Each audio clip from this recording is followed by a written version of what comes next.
don't know about you, but I love big girls, especially big Latinas, and Kat is no exception. Even though Kat is a little bit of a problem child, she has a lot of issues like the rest of the girls in East Highland, and it all stems from her being a fan fiction writer who likes to write about gay men plowing each other.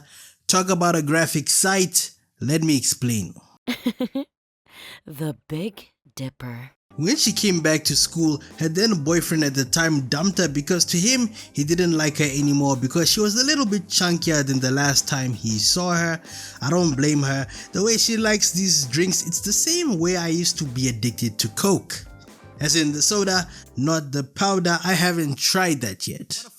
The worst part about this entire situation, he didn't have the balls to say it. He got somebody else to dump her for him. Basically, he was a cruel kid. This made Kat very insecure about her weight growing up, and it also made her feel like she's not like the other girls, especially her friend Maddie Perez. They are polar opposites when it comes to looks. They are both beautiful girls, but I'm just saying in terms of weight, one is much more slender than the other. I think that's the real reason why Kat developed this online persona and eventually ended up becoming famous, and nobody at her school knew about it. Somehow Rue is aware that her friend is an internet celebrity though. I guess Miss Bennett is omnipresent at this point like some deity. This reminds me of a girl I went to high school with who was famous for having a Hunger Games fan page on Instagram at the time. I think it had almost 60,000 followers, but nobody really knew it was her until one day somebody uncovered it. It's exactly the same with Kat, going to the internet to seek friends and similar like-minded people because she feels like an outcast in the real world. However, virtually, she's this adored author. It's interesting how when Kat takes up different personas, that's what always catches attention, but never her actual personality. We see this with the online writing persona, and then we also see this with the online adult content persona, Kitten Queen. Don't even get me started on the fact that she's doing all of this as a minor. Who am I to judge how she secures the bag? At least if there's one thing for certain, Kat is a sack chaser. With this newfound persona, the script has become completely flipped. When she was a kid, she was a little bit bigger, so her boyfriend at the time broke up with her, but now it's completely different. Grown men are paying her money, Bitcoin to be precise, just to see her do a little dance in front of a web camera. It's crazy. A bunch of these weird cucks, these weird beta males, but she doesn't care cause Kat only cares about the bag, plus at the same time it's easy money. She's using them to clear her Amazon cart. But the point still remains, none of these dudes know who she really is. They're just eager to see her wiggle and jiggle around in lingerie. This makes her have this newfound confidence that, oh, she can finally be attractive in the eyes of men. She's using this to feel liberated and to feel like a young woman. This is also very evident of how she has this new bad girl persona. And you know what Rihanna says, once a good girl goes bad, she's gone forever. Kat's being mean to people at school, to her own friend group, and she's trying to be this sexual young woman.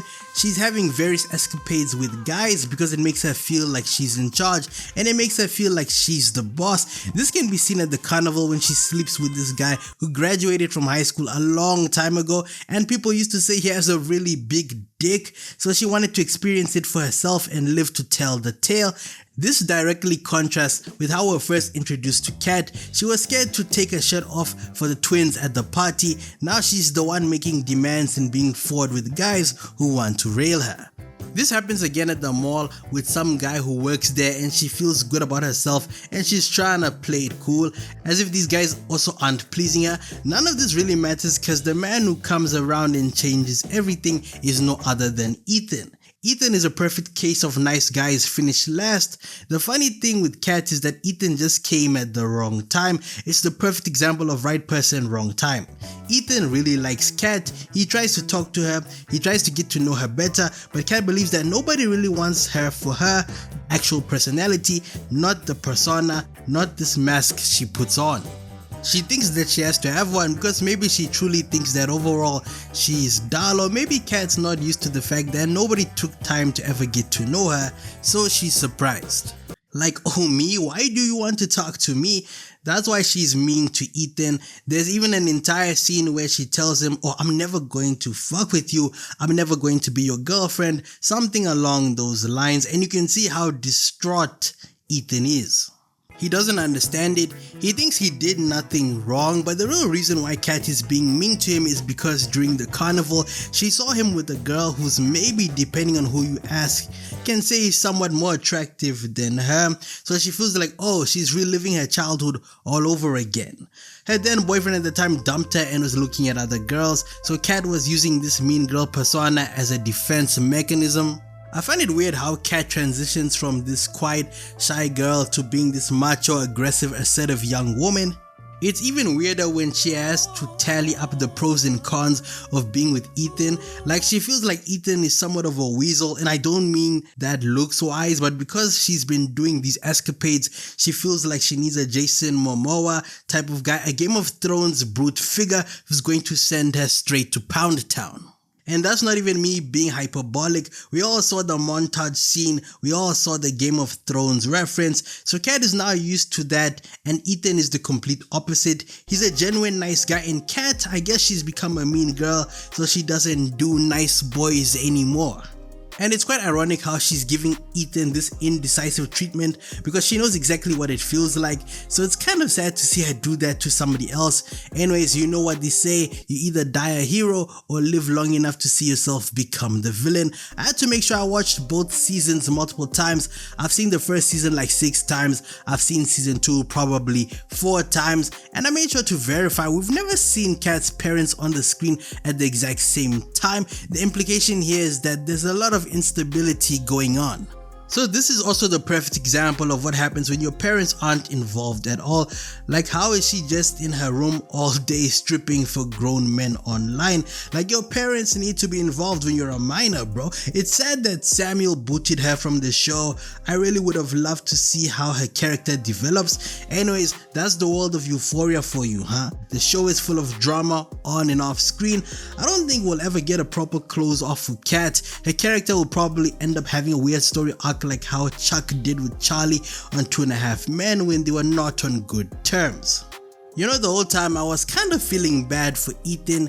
Here's just a guy who himself is a black sheep. He happens to find another social reject and he's doing whatever it takes to get along, but no matter how hard he tries, Ethan just can't stop receiving the short end of the stick. It's quite ironic how these guys who didn't really give a shit about Kat ended up having a happy ending, whereas Ethan, the more he tried to do right, the more Kat just abandoned his advances and slowly left him detached. That's pretty wretched. Is it fair to blame Kat's indecisiveness on her own personal trauma, or is Miss Hernandez just a prick? In the chaotic, image-obsessed world of HBO's Euphoria, the relationship between Kat Hernandez and Ethan Daly stands out as a seemingly simple oasis of normalcy. On the surface, it appears to be a genuine high school romance between two kind, if misunderstood, individuals. However, a closer examination reveals that Kat's feelings for Ethan were less about authentic affection and more about using him as a prop in her own internal drama.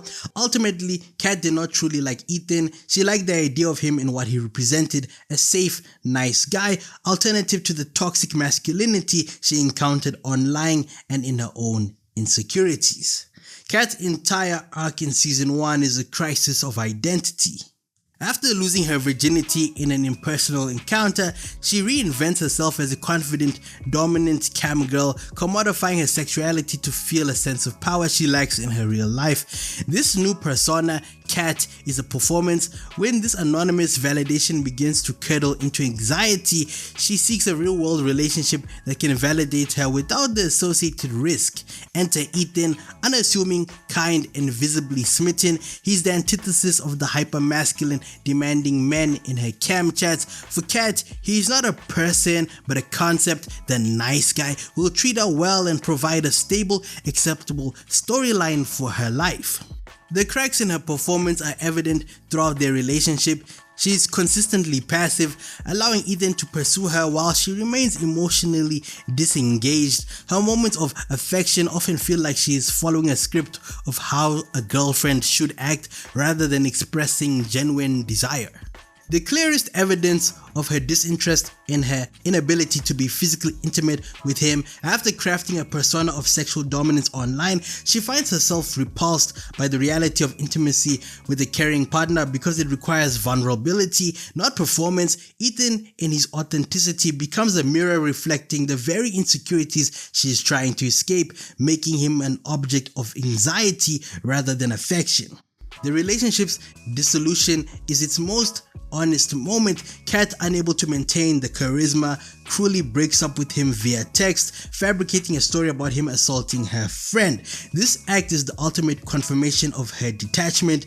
She prioritizes the preservation of her own social performance, playing the victim to avoid the awkwardness of a real breakup over any regard for Ethan's feelings or reputation. She treats him not as a person she once cared for, but as a disposable character in her narrative. In the end, Kat's relationship with Ethan was never about Ethan, it was about Kat's desperate search for an identity. She liked the validation he offered and the safe conventional storyline he provided, but she never truly liked him. Ethan was a sweet, genuine person caught in the orbit of someone who was too busy performing to learn how to be real. I'm pretty sure this entire experience with Kat is going to be the reason Ethan starts hitting the gym and ends up becoming a stoic, cold, detached individual. She essentially will be the catalyst for his villain arc. Hell yeah! Hey, if you enjoyed this video, consider watching one of the two on your screen right now. And don't forget, villains tell the best stories.